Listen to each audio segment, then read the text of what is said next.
एक बार गौतम बुद्ध एक मरुस्थल प्रदेश में भ्रमण करने के लिए गए थे। जब वहाँ के लोगों को ये पता चला कि वहाँ गौतम बुद्ध आ रखे हैं, तो सभी उनसे वहाँ मिलने आए। उन सब में वहाँ के राजा भी बुद्ध से मिलने आए। राजा के मन में एक सवाल था, जिसका जवाब राजा काफी समय से ढूंढ रहा था। राजा ने बुद्ध से कहा, क्या आप मुझे मेरे एक सवाल का उत्तर देंगे? ये मुझे काफी समय से परेशान किए हुए है। बुद्ध ने कहा, पूछो। राजा ने कहा, सवाल ये है कि क्या इस संसार में कोई ऐसा व्यक्ति है जो महान हो लेकिन कोई उसे जानता ना हो? सवाल सुनकर बुद्ध मुस्कुराए और बोले, वास्तव में दुनिया में ऐसे कई असाधारण लोग हैं जो महान मनुष्यों से भी महान हैं, हालांकि उनकी महानता को कोई महत्व नहीं दिया जाता है। ये सुनकर राजा आश्चर्यचकित होकर पूछता है कि लेकिन ये कैसे हो सकता है कि कोई महान हो लेकिन उसकी महानता से कोई वाकिफ ना हो? ये सुन बुद्ध ने कोई उत्तर नहीं दिया और अपने स्थान से उठकर राजा से बोले, चलो मैं तुम्हें कहीं से घुमाकर लाता हूँ। राजा बुद्ध के साथ चल दिया। बुद्ध राजा के साथ एक गांव की तरफ निकल गए। काफी दूर चलने के बाद उन्हें एक साधारण सी लड़की नजर आई। वह लड़की एक पेड़ के नीचे घड़े में पानी भरकर बैठी थी। गर्मी में लगातार चलने से राजा और बुद्ध भी थक चुके थे। दोनों ने लड़की से पानी मांगकर पिया, जिससे उन्हें काफी राहत मिली। दोनों की जान में जान आई। राजा ने लड़की को देने के लिए पैसे निकाले तो उसने पैसे लेने से इनकार कर दिया। लड़की ने राजा से कहा, महाराज, मैं कोई व्यवसाय नहीं करती हूँ, मैंने तो बस आपको पानी पिलाया है। राजा ने कहा, लेकिन क्यों? तुम इन पैसों को नहीं लेती हो? ये तुम्हारे काम आ जाएंगे। लड़की यह सुन मुस्कुराई और बोली, नहीं, मुझे इसकी कोई आवश्यकता नहीं है। उसने राजा से कहा, आप इस सुंदर से हरे भरे वृक्ष को देखें, ये कितना विशाल है। ये सबको फल देता है, छांव देता है, लेकिन बदले में किसी से कुछ नहीं मांगता। निस्वार्थ होकर सबकी मदद करता है।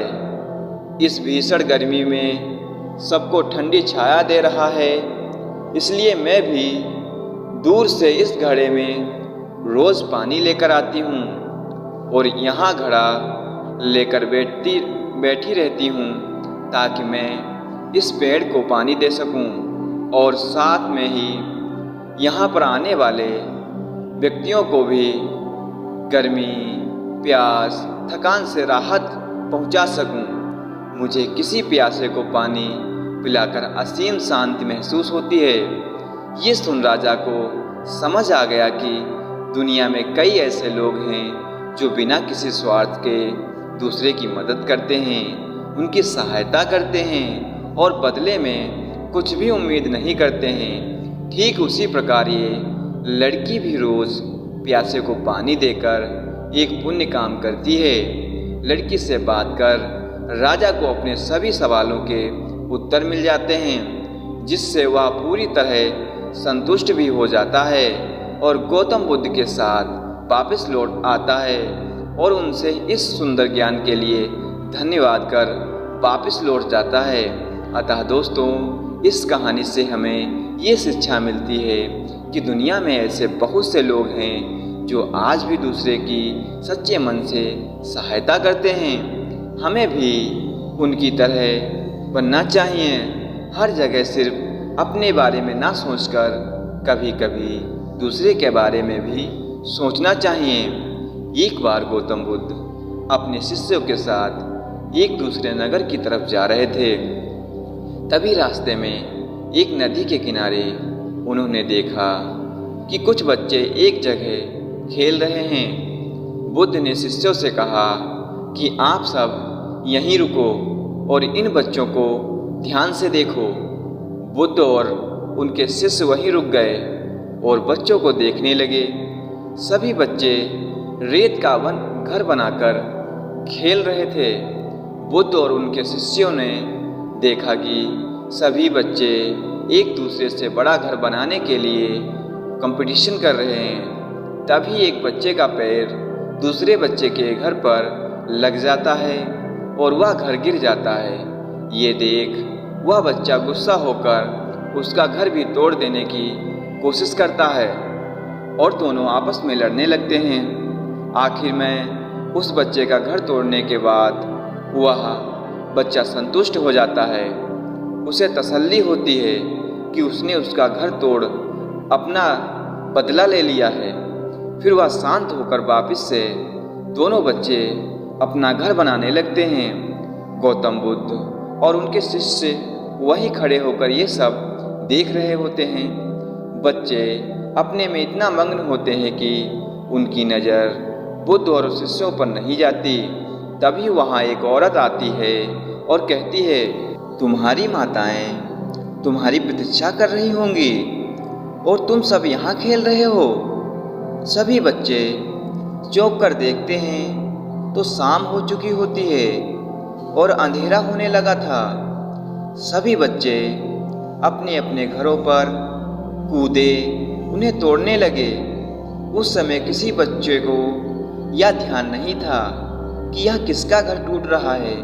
वह सारे घर तोड़कर उसी रेत पर भागते हुए अपने घर की तरफ चले गए। ये देख महात्मा बुद्ध ने अपने शिष्यशाली पुत्र से कहा, शिष्यशाली पुत्र, तुम मुझे बताओ, तुमने यहाँ क्या देखा? उसने कहा, हे बुद्ध, मैंने यहाँ पूरा जीवन चक्र देखा जो यहाँ सदियों से चलता आ रहा है। सदियों से सभी मानव यहाँ बड़ा घर बनाने के लिए एक दूसरे से लड़ रहे हैं ताकि सबसे बड़ा घर उनका बने। जैसे कि ये बच्चे आपस में बड़ा घर बनाने के लिए झगड़ा कर रहे हैं। जब कोई हमसे बड़ा घर बना लेता है या अधिक संपत्ति जमा कर लेता है तो हम उसे नष्ट कर देना चाहते हैं ताकि वो बर्बाद हो जाए और इन बच्चों की तरह झगड़ा का वैर कर लेते हैं। हम सारा जीवन इसी काम में निकाल देते हैं। जैसे ये बच्चे सुबह से शाम तक घर बनाते हैं और अंततः सारा समय ऐसे ही सब बर्बाद हो जाता है और हमारे सारे रिश्ते, संपत्ति, धन सभी यहीं रह जाता है और शाम हो जाती है। जैसे ये सभी बच्चे शाम को अपने घर वापस चले गए, वैसे ही हमें भी घर लौट जाना है। जैसे ही अंतिम समय आता है, हमें ये संपत्ति, घर सबको यहीं छोड़कर जाना होता है।